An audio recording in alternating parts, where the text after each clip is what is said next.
الحمد لله وكفى وسلام على عباده الذين اصطفى أما بعد أعوذ بالله من الشيطان الرجيم بسم الله الرحمن الرحيم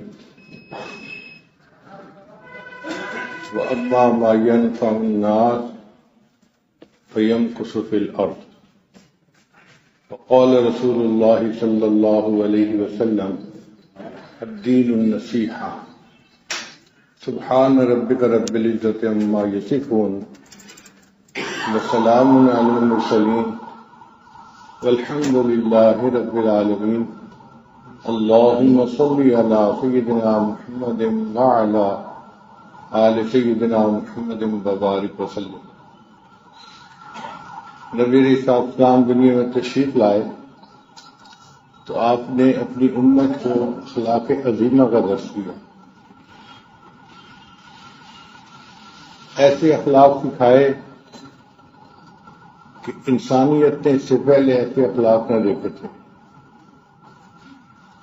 شاعر نے کہا نبی آتے رہے آخر میں نبیوں کے امام آئے، وہ دنیا میں خدا کا آخری لے کر پیام آئے، چکانے آئے بندوں کی جبیں اللہ کے در پر، سکھانے آدمی کو آدمی کا احترام آئے۔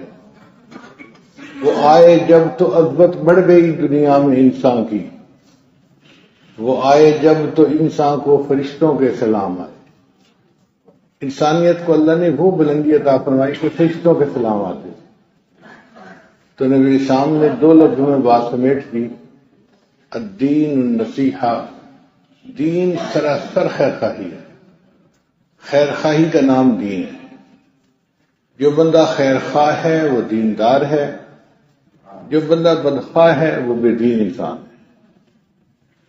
دینداری اور خیر خواہی آپس میں لازم و ملزوم ہیں، جڑے ہوئے ہیں۔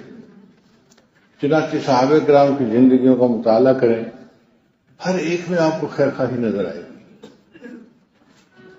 چنانچہ ایک صحابی نے گھوڑا خریدا 3000 ریال کا، گھر لے کے آئے تو گھر والوں کو بہت پسند آیا۔ بھائیوں نے کہا یار تمہیں بڑی اچھی ڈیل مل گئی ہے، لگتا تو یہ 4000 کا ہے، تمہیں 3 میں مل گیا۔ اب انہوں نے جب یہ بات سنی تو اگلا دن 1 اور 1000 ریال لے کر گھوڑے کے مالک کے پاس گئے، پھر میں نے 3000 میں خریدا، مگر تمہاری چیز کی ویلیو زیادہ تھی، میں تمہارے ساتھ زیادتی نہیں کرنا چاہتا، 1000 دینار اور لے لیجیے۔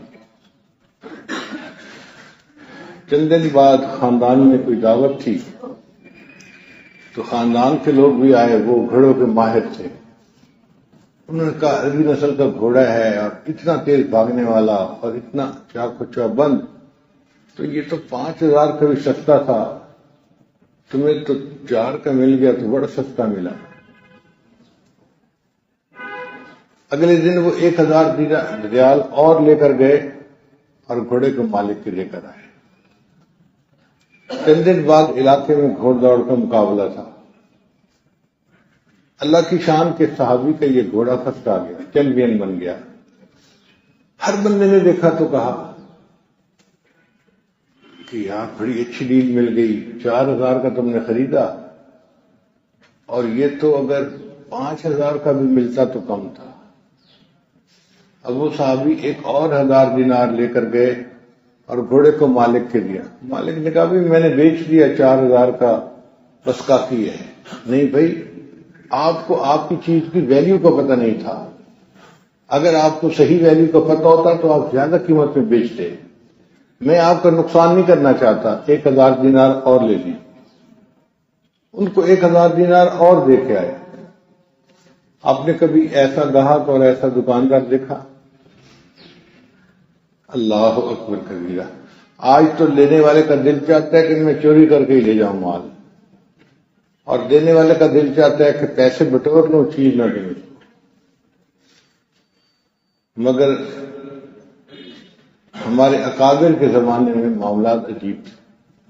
کتاب میں واقع لکھا ہے کہ حضرت عمر رضی اللہ عنہ کے زمانے میں ایک شخص نے زمین بیچی اور دوسرے نے خریدی۔ جس نے زمین خریدی اس نے سوچا میں گہرا حل چلاتا ہوں تاکہ میری فصل اچھی ہو۔ اس نے گہرا حل چلایا تو اندر سے ایک بکسہ نکلا جس میں سونے چاندی کے زیورات تھے۔ اب وہ سوچنے بیٹھ گیا میں نے تو زمین خریدی تھی، اس کی ویلیو تو تھوڑی سی ہے، اور یہ خزانہ تو بڑا قیمتی ہے، یہ میرا نہیں، یہ اس کا ہے جس نے زمین بیچی۔ چنانچہ وہ بکسہ لے کے زمین بیچنے والے لینڈ لارڈ کے پاس پہنچ گیا، بھئی آپ کی زمین میں سے یہ خزانہ نکلا ہے، آپ لے لو۔ اس نے کہا جب میں نے زمین بیچ لی تو زمین سے نکلنے والا ہر فائدہ اب تمہارا ہے، میرا نہیں ہے، میرا تعلق ختم ہو گیا، اب میرا خزانہ نہیں آپ کا خزانہ ہے۔ دونوں میں آپس میں بحث ہو گئی۔ فیصلہ کون کرے؟ عدالت کی طرف رجوع کیا تو قاضی صاحب کے پاس مقدمہ آیا۔ ایک بندہ کہتا ہے جی کہ یہ خزانہ میرا نہیں اس کا ہے، وہ کہتا ہے نہیں جی میرا نہیں اس کا ہے، فیصلہ کریں۔ قاضی بھی حیران کہ اس کا فیصلہ کیا کیا جائے۔ انہوں نے دونوں سے بات سنی اور پھر کہا کہ میں اس پر ججمنٹ تو نہیں دیتا، رائے دے سکتا ہوں، مشورہ دے سکتا ہوں۔ میرا مشورہ یہ ہے کہ ایک کے گھر میں بیٹی جوان ہے اور ایک کے گھر میں بیٹا جوان ہے، آپ دونوں ان بچوں کا آپس میں نکاح کر دیں اور ان بچوں کو جہیز میں یہ خزانہ دے دیا جائے تاکہ دونوں سائڈیں مطمئن ہو جائیں۔ ایک وقت تھا ہماری عدالتوں کے مقدموں کے یہ فیصلے ہوتے تھے، ہم اتنے ایک دوسرے کے خیر خواہ ہوتے تھے، اور آج کے مقدمے اللہ توبہ، میں اپنے حق کی خاطر خون کا آخری قطرہ بہا دوں گا۔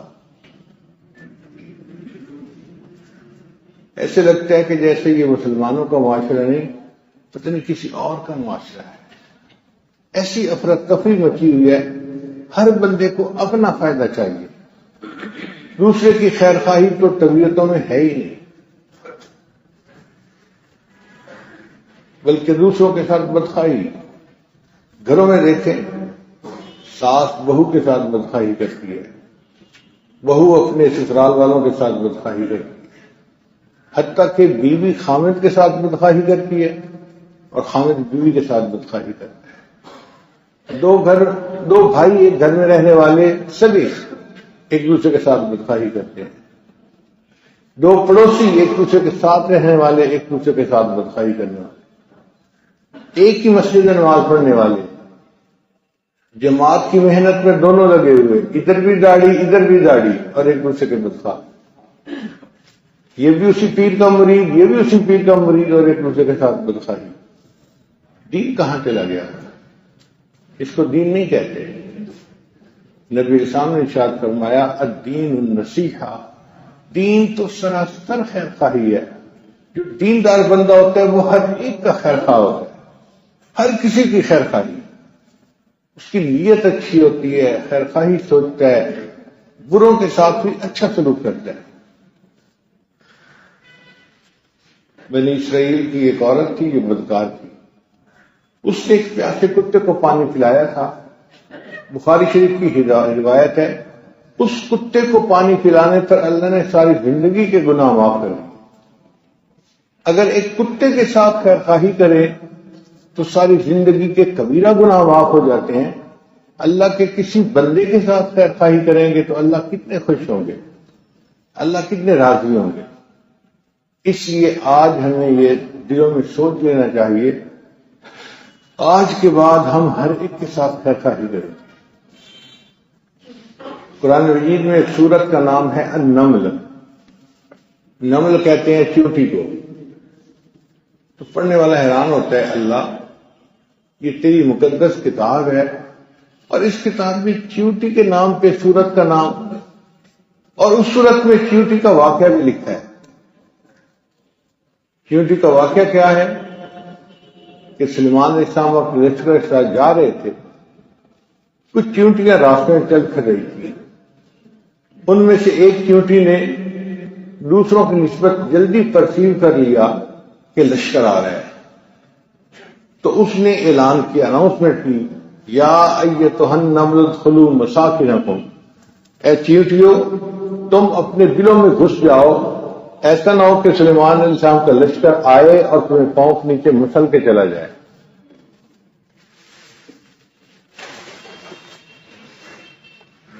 اب اس جو چیونٹی نے خیر خواہی کی اور اعلان کیا، اللہ کو یہ اعلان پسند آیا اور اللہ نے اس کا تذکرہ قرآن مجید میں کیا اور سورت کا نام بھی چیونٹی کے نام پہ رکھ دیا۔ سوچنے کی بات ہے، ایک چیونٹی خیر خواہی کرتی ہے دوسری چیونٹیوں کی، اللہ اس واقعے کو قرآن میں درج کر رہے ہیں۔ ایک انسان دوسرے انسان کی خیر خواہی کرے گا، اللہ کو کتنی خوشی ہوگی۔ اس لیے فرمایا کہ جو دوسروں کی خیر خواہی کرتا ہے اللہ اس کے قدم زمین میں جما دیتے ہیں۔ قدم تو زمین میں تب جمتے ہیں نا جب مال بھی ہو اور لوگوں کے اندر محبت بھی ہو۔ جس بندے کے پلے کچھ نہ ہو اس کے کیا قدم جمے ہوئے ہیں؟ ہوا میں ہوتے ہیں چار۔ تو جو بندہ دوسروں کی خیر خواہی کرتا ہے فَيَمْكُثُ فِي الْأَرْضِ، اللہ اس کے قدم زمین میں جما دیتے ہیں۔ خیر خواہ انسان کے ساتھ اللہ خیر خواہی کرتا ہے۔ کر بھلا ہو بھلا، انت بھلے کا بھلا۔ جو دوسرے کا بھلا کرے گا اللہ اس کے ساتھ بھلا کرے گا۔ یہ خیر خواہی مسلمانوں میں تو 100% ہونی چاہیے۔ کئی مرتبہ اچھی طبیعت کی وجہ سے کافروں میں بھی خیر خواہی ہوتی ہے، ان میں بھی اچھی طبیعت کے لوگ ہوتے ہیں، اگرچہ بے ایمان ہوتے ہیں مگر بحیثیت ایک انسان ان کے اندر اچھے اخلاق ہوتے ہیں، اچھی عادات ہوتی ہیں۔ تو ایک امریکن عورت کا واقعہ ذرا سن لیجیے۔ وہ کمیٹی کی چیئرمین تھی، میونسپل کمیٹی کی چیئرمین، بڑی پوسٹ پہ تھی، بڑی آفیسر تھی، بڑی اچھی تنخواہ تھی اس کی۔ جب اس کی ریٹائرمنٹ ہوئی تو اس کو بینیفٹ ملے جاب کے $5 لاکھ، وہ اس کے اکاؤنٹ میں ٹرانسفر ہو گئے۔ بڑا گھر تھا، وہ اپنے خامند کے ساتھ مزے کی زندگی گزار رہی تھی۔ اللہ کی شان دیکھیں کہ ایک ایکسیڈنٹ میں اس کا خامند فوت ہو گیا۔ اب یہ عورت اکیلی اپنے گھر میں رہ رہی ہے۔ اس کو دوسرے شہر میں کام پڑا تو یہ اپنی گاڑی نکال کے چلی کہ میں کام کر کے آتی ہوں۔ جب کام کر کے واپس آ رہی تھی نا تو موٹر وے کے اوپر اس کی گاڑی کا ٹائر پنکچر ہو گیا۔ اس نے گاڑی ایک طرف لگا لی، باہر نکل کے دیکھا تو ٹائر فلیٹ ہو چکا تھا۔ اب اس کو بدلنا تھا، لیکن بڑی گاڑی تھی 4x4، اس کے ٹائر بھاری ہوتے ہیں۔ یہ بیچاری عورت تھی، اتنی طاقت نہیں تھی کہ اکیلی بدل سکے، تو اس کو ہیلپ چاہیے تھی۔ یہ سڑک کے کنارے کھڑی ہوئی کہ کوئی گاڑی کو روکے اور میری ہیلپ کرے تاکہ میں ٹائر بدل لوں۔ دن کے 11 بجے کا وقت تھا، کوئی گاڑی روکنے کو تیار نہیں تھا، ہر بندہ اپنے کام میں آفس کی وجہ سے جا رہا تھا۔ 1 گھنٹہ اس کو دھوپ میں انتظار کرنا پڑا۔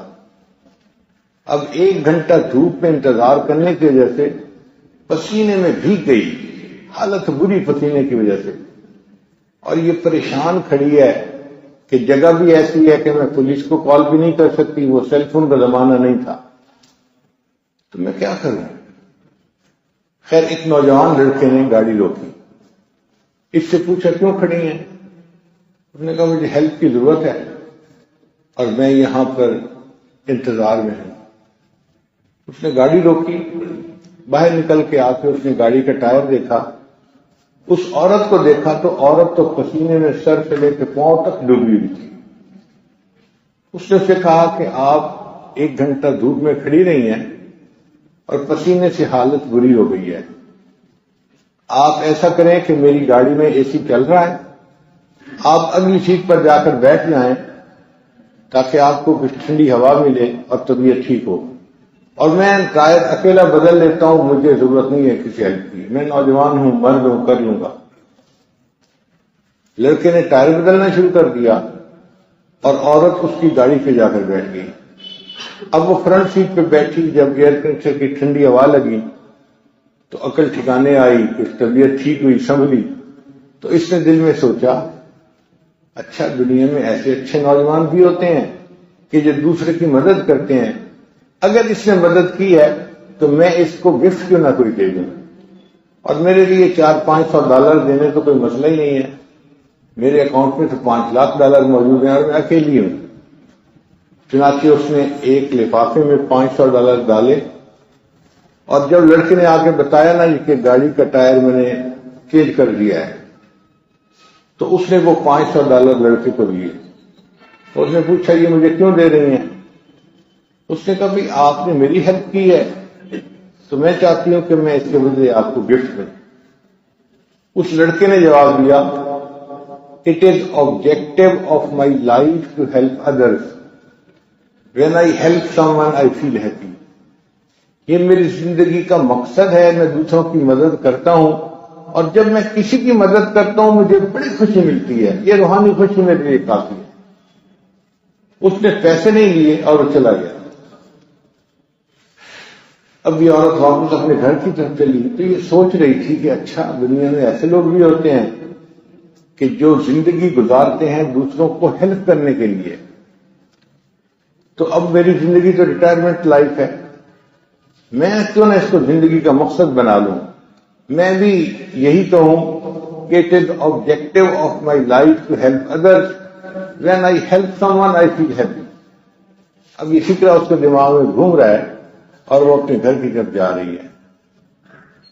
ایک جگہ پر اسے فیل ہوا کہ بہت بھوک لگی ہے، اس نے کہا کوئی بات نہیں، آگے میکڈونلڈ آ رہا ہے، میں گاڑی روک کے نہ پہلے کھانا کھاؤں گی اور پھر آگے چلی جاؤں گی۔ اس نے گاڑی روکی اور آرڈر دیا۔ جو ویٹرس تھی نا لڑکی، وہ ینگ تھی، اس کے لیے کھانا لے کے آئی اور لگ رہی تھی کہ وہ پریگننٹ ہے اور بالکل 8واں-9واں مہینہ اس کا قریب ہے۔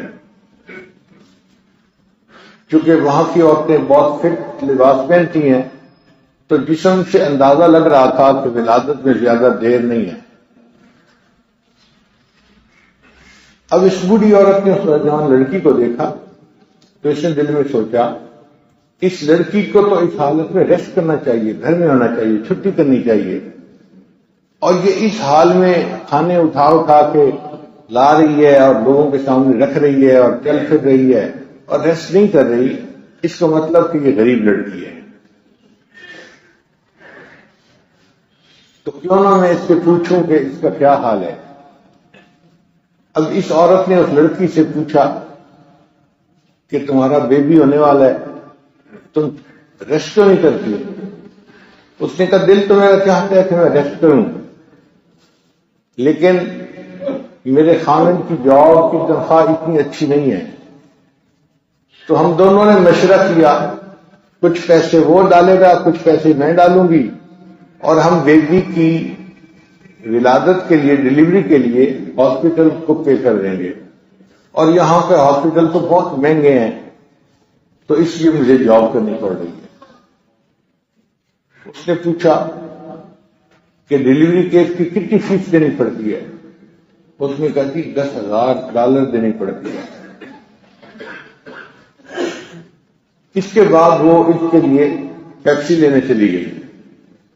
اب یہ بڑھی اور سوچنے لگی کہ $10,000 جمع کرنے کی خاطر اس کا خاوند بھی کام کر رہا ہے اور یہ بھی کام کر رہی ہے، اور میرے لیے $10,000 دینا تو کوئی مسئلہ ہی نہیں۔ میں اگر اس کو گفٹ کر بھی لوں تو میرا تو اکاؤنٹ ہلنا ہی نہیں ہے۔ اس نے ایک چیک لکھا اور اس کو لفافے میں ڈال دیا۔ جب لڑکی واپس آئی تو اس نے اس کو نہ ٹپ کے طور پر وہ چیک دے دیا۔ اس کو کہا کہ یہ لفافہ ہے، تم نے یہاں نہیں کھولنا، تم نے گھر جا کے کھولنا۔ اس نے کہا بہت اچھا، اس نے اپنی جیب میں ڈال دیا۔ اب یہ نوجوان لڑکی جب اپنے گھر گئی تو اس کا خاوند دوسرے شہر میں گیا ہوا تھا آفس کے کام کے لیے، وہ واپس آ چکا تھا۔ اس نے اور اس کے خاوند نے مل کے کھانا کھایا۔ کھانے کے دوران دونوں ایک دوسرے سے بات کرنے لگے کہ ڈلیوری کا ٹائم قریب ہے، اگر پیسے ہوں تو ہم پہلے جمع کروا دیں تاکہ ہمیں ٹائم مل جائے ڈاکٹر کا. تو بیوی نے کہا ہاں میرے پاس جو پیسے جمع ہونے تھے وہ تو ہو چکے ہیں، اور ہاں آج مجھے ایک عورت نے کچھ ٹپ میں بھی پیسے دیے ہیں، میں نے دیکھا نہیں. اس نے کہا تھا گھر جا کے لفافہ کھولنا. تو خان نے کہا اچھا لے آؤ لفافہ. وہ لڑکی گئی اور اپنے پینٹ کی جیب سے لفافہ نکال کے لائی. اب اس نوجوان لڑکے نے جب لفافہ کھولا اس کے اندر $10,000 کا چیک لکھا ہوا ہے اور ساتھ ایک چٹ لکھی ہوئی ہے، اور چٹ پر لکھا ہوا ہے It is objective of my life to help others. When I help someone, I feel happy. اور یہ وہی لڑکا تھا جس نے اس عورت کے ٹائر کو چینج کیا تھا. لڑکے نے اس عورت کے ٹائر کو چینج کیا اللہ کی رضا کے لیے، اور عورت نے اس کی بیوی کو گفٹ کیا اللہ کے لیے. جس نے اس کا بھلا کیا تھا اللہ نے اس کا بھلا کروا دیا. What goes around comes around. کما تدین و تدان. جو دوسروں کے ساتھ بھلا کرتا ہے اللہ اس کے ساتھ بھلا کرتا ہے. یہ پکی بات ہے، آپ کر کے دیکھ لیجیے، ہمیشہ آپ اس کو سچ پائیں گے. تو اللہ تعالی ہمیں خیر خواہی کی زندگی گزارنے کی توفیق عطا فرمائے. امام اعظم ابو حنیفہ رحمۃ اللہ علیہ کپڑے کی دکان کرتے تھے. عام طور پہ مغرب وقت بند کرتے تھے جوانی میں. ایک دن ظہر کے بعد دکان بند کر کے آ رہے ہیں. کسی نے کہا نعمان آج دکان جلدی کیوں بند کر دی؟ کہنے لگے یار آسمان پہ آج بادل ہیں. اس زمانے میں بجلی تو ہوتی نہیں تھی، چراغ جلتے تھے، تو ویزیبلٹی اچھی نہیں ہے. میں نے دکان بند کر دی کہ کوئی گاہک کم قیمت کپڑے کو زیادہ قیمت کا سمجھ کے دھوکے سے نہ خرید پائے. میں دکان ہی بند کر دیتا ہوں، میں کسی کو دھوکہ نہیں دینا چاہتا. تو ویزیبلٹی کم ہونے پر کپڑے والا دکان بند کر دیتا تھا کہ گاہک کو دھوکہ نہ لگے. ایک وقت تھا کہ ہمارے اندر دوسروں کی خیر خواہی اتنی ہوتی تھی. ہمارے علاقے میں ایک بزرگ گزرے ہیں بہو سلطان. ان کے پنجابی زبان میں بڑے اشعار ہیں. کچھ اشعار میں آپ کو سناؤں گا اور اس کا ترجمہ بھی کر دوں گا.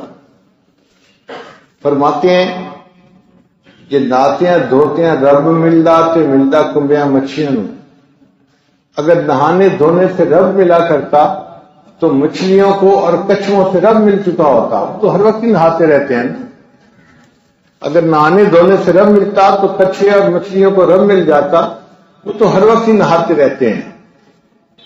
یہ ذکر کیتیاں رب ملدا تے ملدا کال کڑیچیاں. ایک کالا سا پرندہ ہوتا ہے، رات کو وہ ساری رات آواز نکالتا رہتا ہے، اس کو کال کڑیچی کہتے ہیں. تو کہتے ہیں اگر ذکر کرنے سے رب ملتا تو اس پرندے کو رب مل جاتا. وہ تو پوری رات ہی ذکر کرتا رہتا ہے اللہ. یہ سر منایا رب ملدا تے ملدا بھیڑاں سسیاں. ایک شیپ ہے، اس کو سسی کی بھیڑ کہتے ہیں. اس کے پورے جسم پہ لمبے لمبے بال ہوتے ہیں اور سر کے اوپر بال بڑے چھوٹے ہوتے ہیں. یعنی اس کے سر کے بال تو ویسے ہی منڈے ہوئے ہوتے ہیں فطرتاً. وہ کہتے ہیں اگر سر منڈانے سے رب ملتا تو اس بھیڑ کو رب مل جاتا. اس کا تو سر منڈا ہی رہتا ہے.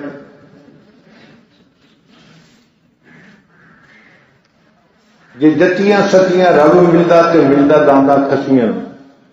اور اگر پاک دامنی کی زندگی گزارنے سے رب ملتا تو جو امپورٹنٹ بل ہوتے ہیں ان کو رب مل جاتا. وہ تو اپنی فیمیل کے قریب ہی نہیں جا سکتے. نہانے دھونے سے رب ملتا تو کچھوے مچھلی کو مل جاتا. ذکر سے رب ملتا تو اس پرندے کو مل جاتا. اگر سر منانے سے رب ملتا تو فلاں بھیڑ کو رب مل جاتا. اور اگر پاک دامنی کی زندگی گزارنے سے رب ملتا تو فلاں بیل کو مل جاتا کہ وہ بیل سستی ہے. آخر پہ آ کر کہتے ہیں رب ملدا تے ملدا نیتا اچھیاں. رب اگر ملتا ہے تو اچھی نیت والوں کو ملا کرتا. جو ملتا بھی نیک نیت ہوگا نا، اچھی نیت والا ہوگا، اسی کو رب ملے گا. اور جو بدنیت اور بدخواہ بندہ ہوگا اس کو کبھی رب نہیں مل سکتا۔ اللہ تعالی ہمیں نیک نیتی کی زندگی گزارنے کی توفیق عطا فرمائے۔ ہمارے اکابر بروں کے ساتھ اچھا سلوک کرتے تھے، اچھوں کے ساتھ تو سبھی اچھا کرتے ہیں، یہ تو تجارت کی بات ہے۔ شریعت کہتی ہے نہیں، بروں کے ساتھ اچھا کرو۔ نبی سامنے ارشاد فرمایا سل من قطعک، جو تجھ سے توڑے تو اس سے جوڑ، وہ توڑنا چاہتے ہیں تو اس سے جوڑ۔ واعف عن من ظلمک، جو تیرے اوپر ظلم کرے تو اسے معاف کر دے۔ واحسن من اساء الیک، اور جو تیرے ساتھ برا سلوک کرے تو اس کے ساتھ اچھا سلوک کر۔ یہ نبی اسلام کی تعلیمات ہیں۔ برے کے ساتھ اچھا کرے، تعلق توڑنے والے کے ساتھ ہم تعلق کو جوڑیں، جو ہم پہ ظلم کرے ہم اس کو معاف کر دیں۔ یہ ہے دین، اس کو کہتے ہیں الدین النصیحہ، دین سراسر خیر خواہی ہے۔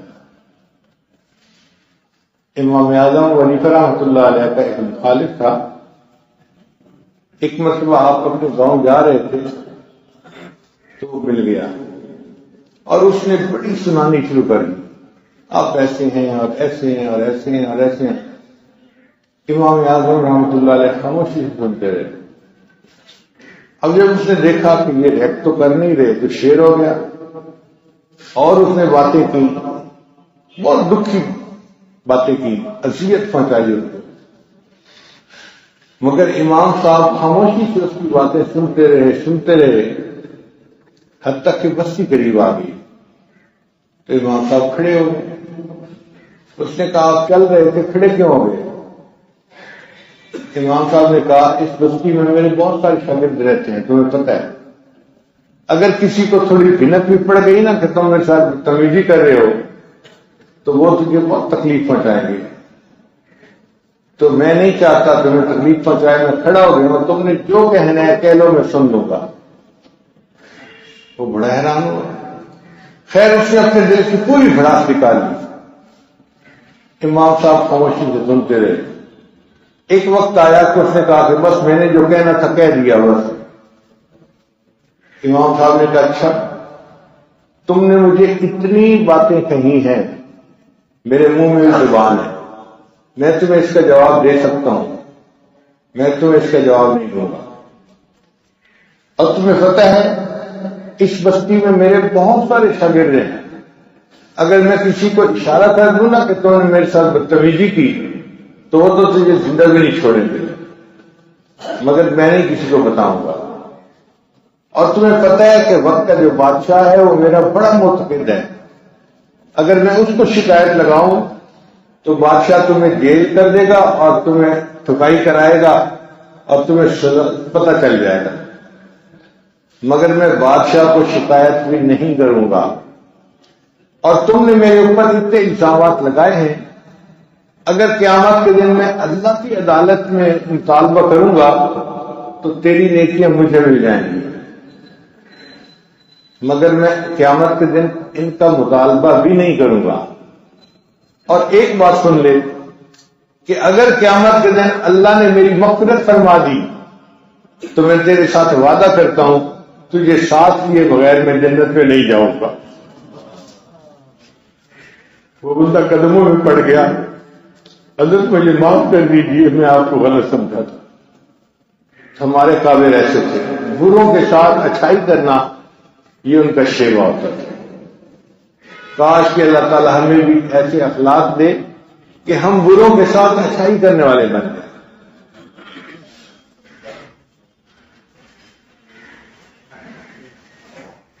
وآخر دعوانا ان الحمد للہ رب العالمین۔